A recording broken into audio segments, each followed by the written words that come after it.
নমস্কার, আমি পাপিয়া। তোমরা দেখছো পাপিয়ার গল্প কথা। প্রতিদিনের জীবনের খুঁটিনাটি গল্প, হাসি, আনন্দ আর একটু ভালো লাগা নিয়ে চলো আজকের গল্পটা শুরু করা যাক। বাজে সকাল 8টা।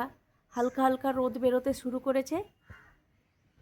এখন তো সকাল হতে একটু দেরিই হয় শীতের সময়ে। এখন ধরো প্রায় 7টা বেজেই যায় সকাল হতে।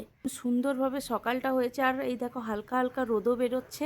খুব সুন্দর লাগছে, মনে হচ্ছে কি এখানেই কিছুক্ষণ বসে থাকি, কিন্তু বসে থাকলে তো হবে না, মেয়ের স্কুল আছে। এই যে আমার পুজোও দেওয়া হয়ে গেছে, এই যে ঠাকুর ঘরেও আমার পুজো দেওয়া হয়ে গেছে। মনে হচ্ছে কি বাইরে কিছুক্ষণ বসি, কিন্তু এখন বসে থাকলে হবে না, মেয়ের স্কুল আছে। এখন যাব রান্নাঘরে, মেয়ের জন্য টিফিন বানাবো। এই যে চাটা রেডি হয়ে গেছে, চলো তোমাদের দাদাভাইকে চাটা দিয়েছি, তারপরে মেয়েকে এবার স্কুলে যাওয়ার জন্য রেডি করিয়ে দেব। এই যে আজকে ডাব্বা তো মেয়ের রেডি হয়ে গেছে। আর ওই দিন যে মটরশুঁটিগুলো ছাড়িয়েছিলাম, ছুটিগুলোরই পুরি বানিয়েছি, সাথে আলুর দম। চলো ডাব্বাটা গুছিয়ে একবার যাবো বাজারে।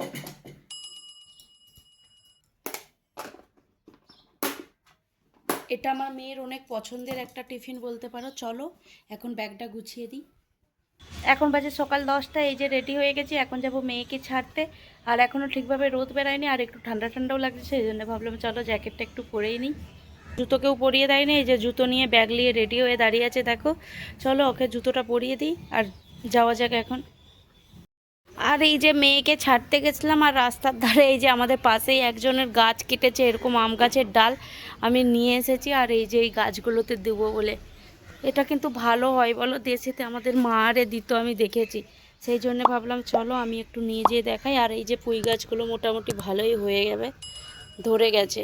আর এটা না ডাল দিলে তো আমি দেখতাম না, ডাল দিলে কি সুন্দর ওটা জড়ি জড়ি গাছটা বেশ ভালোই হয়ে যায়। তাই ভাবলাম নিয়ে যাই, একটু দিয়ে দেবো। আর এই যে দেখো গেঁদা গাছগুলো। এখন বাজে বিকেল 4টা। আর তোমাদের দাদাভাই গেছিলো আজকে মাছের দোকানে, আর কি কি মাছ এনেছে চলো তোমাদেরকে দেখাচ্ছি। এই যে তোমাদের দাদাভাই মাছ এনেছে, এই যে একটা বড় শাকার নিয়ে এসেছে, আর এটা ক্যাটফিশ।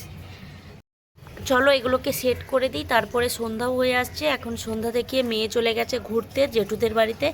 এখন মেয়েকে আনবো আর আমরাও একটু ঘুরতে যাব। এখন সন্ধ্যা হয়ে গেছে, আর আমার তো সন্ধ্যা দেখানো হয়ে গেছে। আর এখন যাব বাইরে, মাছগুলো তো বিকেলে এনেছিল, অনেকক্ষণই হয়ে গেছে। এখন মাছগুলোকে ওপেন করে জলে দিয়ে দেবো। চলো ওটাই তোমাদেরকে দেখাচ্ছি। বাইরে হয়তো এত ভালো দেখা যাবে না, তো যতটা দেখা যায় ততটাই তোমাদেরকে দেখাবো। চলো এখন বাইরে গিয়ে মাছগুলো ঢেলে দিই। আরে এই দেখো একদম বিগ সাইজ। আমি এটা কোনোদিন দেখিনি, এত বড় সাকার এই প্রথমবার দেখলাম। দেখাও ভালো করে।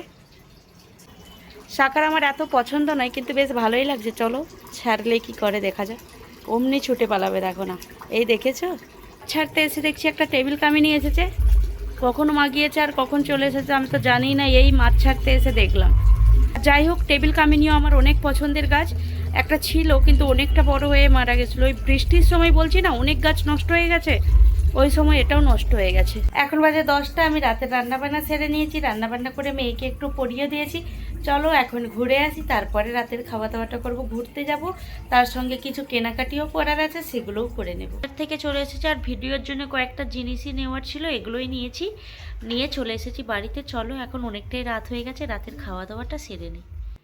আর রাতের খাওয়া দাওয়া হয়ে গেছে, আর খাওয়া দাওয়া করে কি করছি চলো তোমাদেরকে দেখাই। খাওয়া দাওয়া করে চলে এসেছি, এই যে অ্যাকোরিয়ামটা পরিষ্কার করতে। আমি তোমাদেরকে ওই দিন দেখাচ্ছিলাম না যে অ্যাকোরিয়ামটা কতটা নোংরা হয়ে গেছিলো, তাই এটা পরিষ্কার করব। পরে অ্যাকোরিয়ামটা এটার উপরে রাখবো, সেই জন্য পরিষ্কার করছি আর ওটার উপরে রাখবো। চলো তাড়াতাড়ি করে এটা সেট করে নিই। আর এই যে মাছগুলোকে এইভাবে অ্যাকোরিয়ামটা সেট করে দিয়েছে। আর তোমাদেরকে বলেছিলাম না মেল ফিমেল আছে, তো ওদের দুজনকে রাখতে দেখো মারপিট করে মাথার একদম করে ফেলেছে।